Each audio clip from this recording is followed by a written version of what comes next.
Hi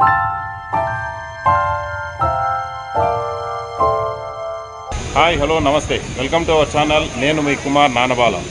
ప్రస్తుతం మనం బెంగళూరులోనూ అతిపెద్ద దేవాలయాల్లో ఒకటైన ఇస్కాన్ టెంపుల్ రాజాజీ నగర్లో ఉంటున్న ఇస్కాన్ టెంపుల్ వద్ద ఉన్నాం.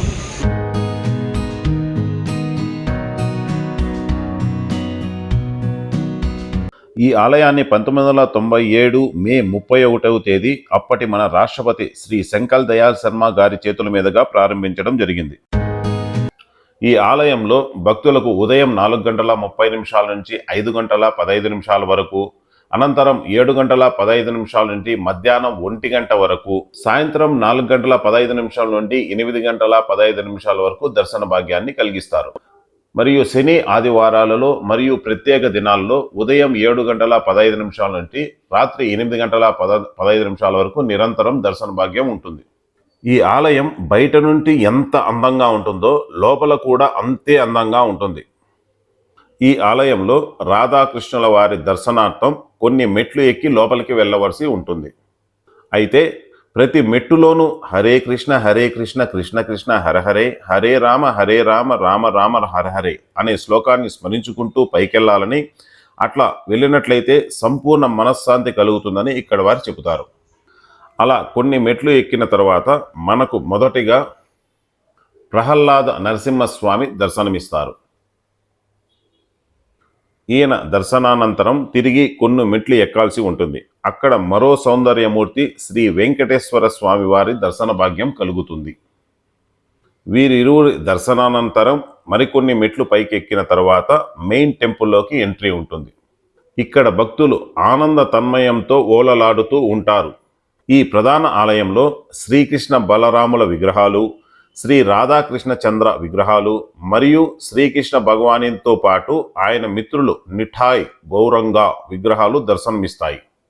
ఈ దేవతామూర్తుల దర్శనానంతరం భక్తులు ఆలయ ప్రాంగణంలో 108 సార్లు శ్లోకాలను ఉచ్చరిస్తూ మనశ్శాంతిని పొందుతారు. దర్శనానంతరం బయటికి వస్తే షాపింగ్ చేసుకోవడానికి రకరకాల గ్రంథాలు, వస్తువులు, తీపి మిఠాయిలు, ప్రసాదాలు మనకు అందుబాటులో ఉంటాయి.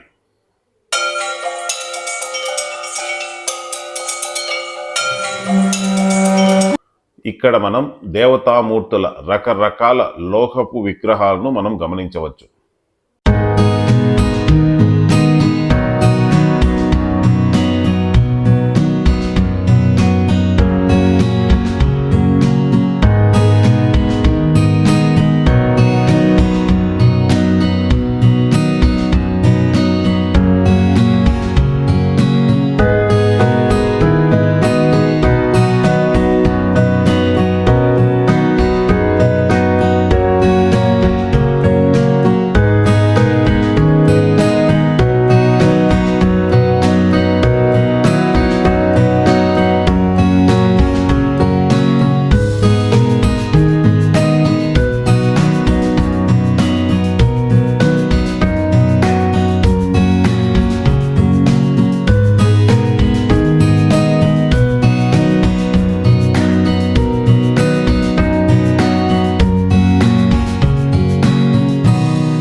ఇక్కడ రకరకాల స్వీట్స్, బేకరీ ఐటమ్స్ అన్నీ దొరుకుతాయి.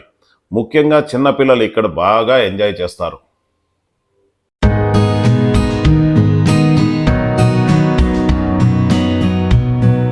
అలా కొంత దూరం వెళ్ళిన తరువాత పిల్లలకు సంబంధించిన ఓ సెక్షన్ ఉంటుంది.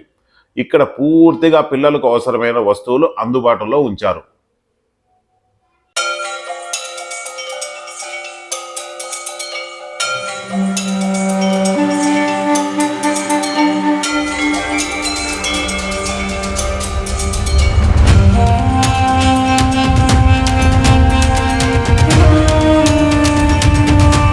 అలా షాపింగ్ కంప్లీట్ చేసుకుని బయటకు వచ్చిన వెంటనే ఇక్కడ ప్రసాద వినియోగం జరుగుతుంది.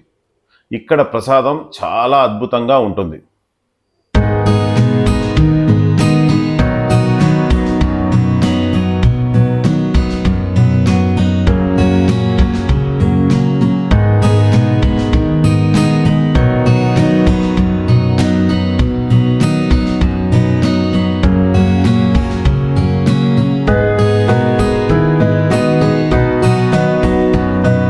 ఈ ప్రసాదాన్ని స్వీకరించి కాస్త ముందుకు వెళ్తే మధ్యాహ్నం 11:30 నుంచి 2 గంటల వరకు ఉచిత భోజనం ఏర్పాటు చేస్తారు. ఆ సమయంలో ఎంతమంది భక్తులకైనా ఉచిత ప్రసాదంగా భోజనాన్ని అందిస్తారు. ఏదేమైనప్పటికీ ఈ ఆలయ సందర్శనం భక్తులకు ఓ మధురానుభూతిని మిగులుస్తుందో అనటంలో మాత్రం అతిశయోక్తి లేదు. ఇంతే ఫ్రెండ్స్, ఈ వీడియో కనుక మీకు నచ్చినట్లయితే లైక్ చేయండి, మీ మిత్రులకు శ్రేయోభిలాషులకు షేర్ చేయండి. ఈ వీడియోపై మీ అమూల్యమైన సలహాలు సూచనలు కామెంట్ రూపంలో తెలియజేయండి. మీరు మొదటగా మన ఛానల్ను చూస్తున్నట్లయితే మన NSN తెలుగు ఛానల్ని సబ్స్క్రైబ్ చేసుకోండి. నమస్తే.